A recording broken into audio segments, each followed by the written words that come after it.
The insecure person has a compulsive need for order and stability and goes to great lengths to avoid the strange and the unexpected.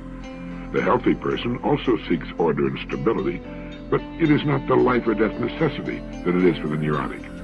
The mature person also has an interest in the new and the mysterious. You cannot just exist in this life. You have got to try to live. If you're waking up thinking that there's got to be more to your life than it is, man, believe that it is. Believe in your heart of hearts that it is. But to get to that life, you're going to have to jump. At one point in time, you ought to see what living's like.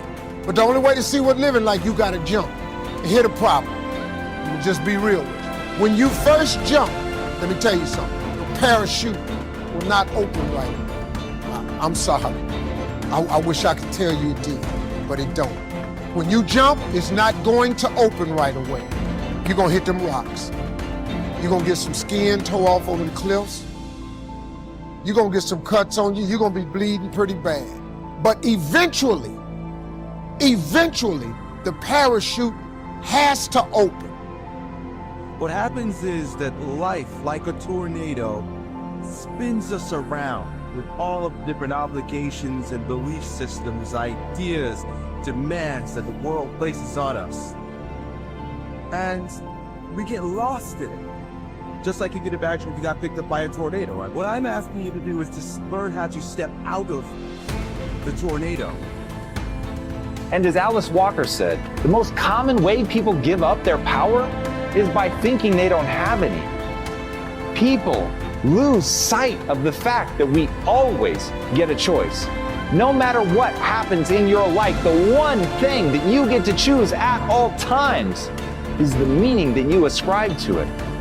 No one can take that away.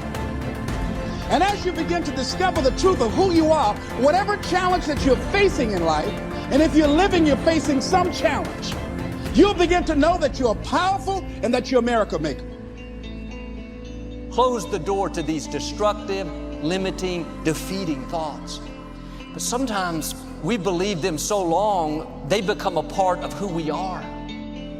Imagine fear, worry, doubt, insecurity living in your house, dragging you down, stealing your joy, taking your peace. That may be the way it's been, but this is going to be a new day.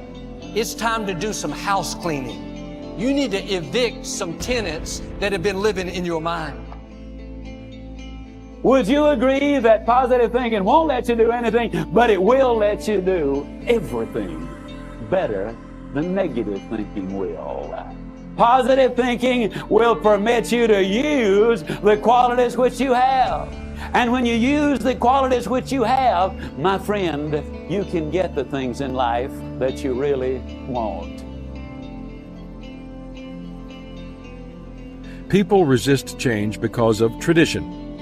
Cambridge University professor F.M. Cornford said, "Nothing is ever done until everyone is convinced that it ought to be done, and has been convinced for so long that it is now time to do something else."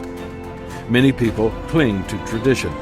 The assumption is that if something is tradition, it must be a better way. But that's not necessarily so. Here's a riddle that shows what I mean. How many traditionalists does it take to change a light bulb? The answer is 4. 1 to change it, and 3 to talk about how wonderful the old bulb was. If a tradition connects you to other people or to your personal history, it can be a good thing. If it doesn't, then it may be time to try something else.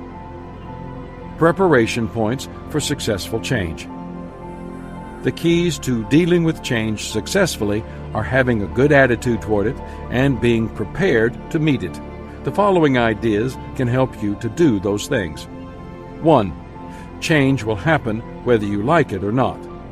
It's said that a Duke of Cambridge once said, "Any change at any time for any reason is to be deplored." I feel sorry for people like him. They have a hard time dealing with reality and experience a difficult life.